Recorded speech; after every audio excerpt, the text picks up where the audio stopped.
Aujourd'hui, je vais vous montrer comment je réalise ma compote de pommes. Donc une compote de pommes saine avec des pommes du marché.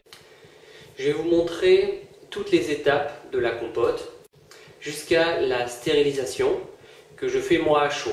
Il n'y a aucun souci si on suit quelques étapes et quelques règles, il n'y a jamais aucun problème.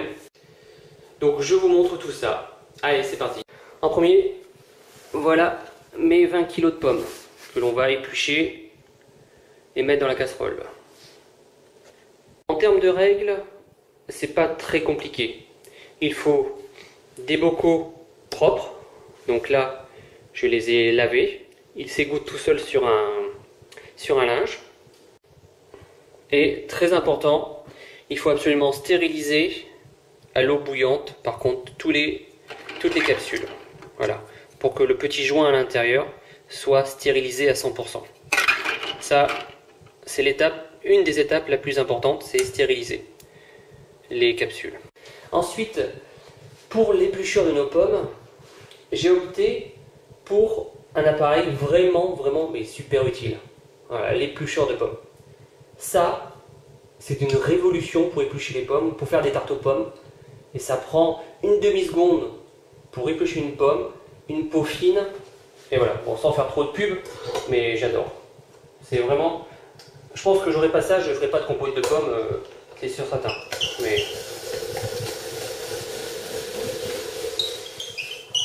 Voilà. On enlève. Voilà, tout ça, c'est prêt pour aller dans la casserole. Et on enlève, voilà, donc ça va dans le jardin pour faire des pommes. Et voilà, la petite peau que ça fait. C'est vraiment super utile. Cet engin-là, honnêtement, je m'en passe pas. Même pour manger des pommes le soir, c'est vraiment super sympa. Donc voilà, donc j'ai commencé à éplucher toutes mes pommes et on voit la suite après. Voilà, une fois que j'ai une casserole de pleine, je rajoute juste la moitié d'un verre d'eau, juste pour éviter que ça colle au fond. Et j'allume. Voilà. Tranquillement, je vais couvrir. Et là, j'ai plus qu'à attendre que toute la pomme ramollisse et devienne un peu en purée. Voilà, tout simplement. Et en attendant, on va remplir la deuxième. On va commencer à faire bouillir les capuchons. Et voilà, tout simplement. Et voilà, tout ça, ça m'a pris, allez, 5 minutes en gros, pour éplucher avec l'éplucheur. C'est pour l'instant super simple. Donc voilà, ça cuit, ça ramollit, ça commence à devenir de la compote, tout mou. Encore 1 ou 2 minutes, et on va pouvoir passer à la suite. On va faire trop cuire pour éviter que ça perde toutes les vitamines. Voilà, quand ça commence un petit peu à ramollir, c'est que c'est ok. On laisse encore 1 minute. En attendant que ça finisse de cuire, la deuxième étape la plus importante pour avoir une bonne stérilisation à chaud, c'est le vinaigre blanc. Il faut absolument, lorsqu'on va prendre le pot, stériliser au vinaigre blanc tout le tour juste avant de fermer. C'est la deuxième étape la plus importante. Voilà, notre compote est cuite. Maintenant, selon les goûts, on a différentes façons. Donc là, dans tous les cas, il faut aller très vite. Soit on laisse tel quel, on a des gros morceaux. Soit on peut l'écraser avec un pied à soupe. Personnellement, j'aime bien quand la compote est assez liquide. Donc, moi, je l'écrase avec un pied à soupe pour faire une bonne compote.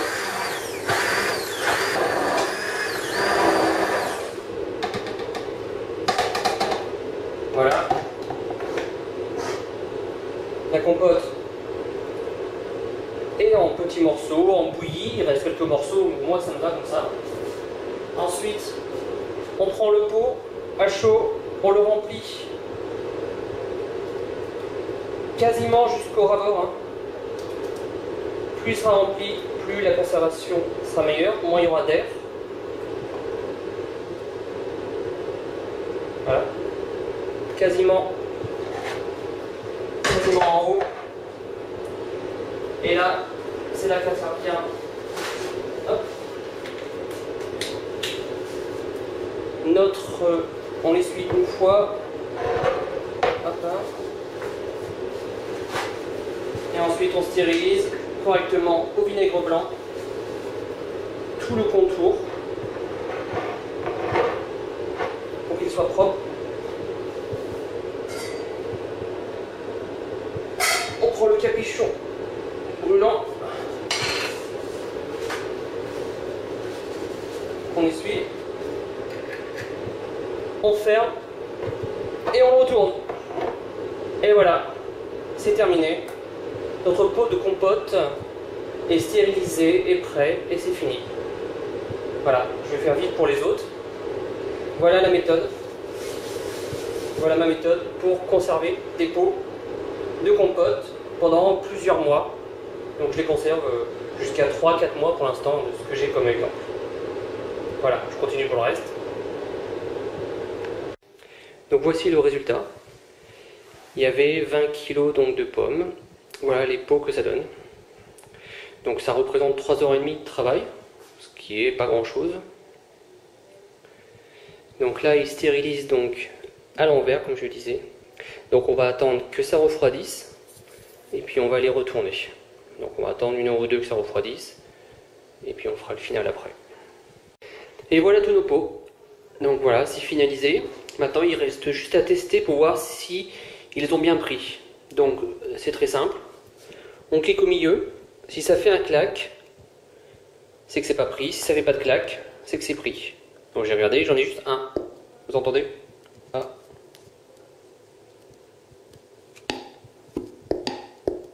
Voilà. Celui-là, il n'est pas pris. Donc c'est celui qu'on va manger en premier. Je vais surcompter. Tous les autres, ouais, c'est que de la récup. Hein. Avant il y avait du coin 2015. Hop. Voilà, tous les autres sont pris, donc ils vont pouvoir aller à la cave. Il n'y a plus de soucis. Donc voilà pour cette vidéo sur les compotes. Donc je vous dis à bientôt. Merci à tous.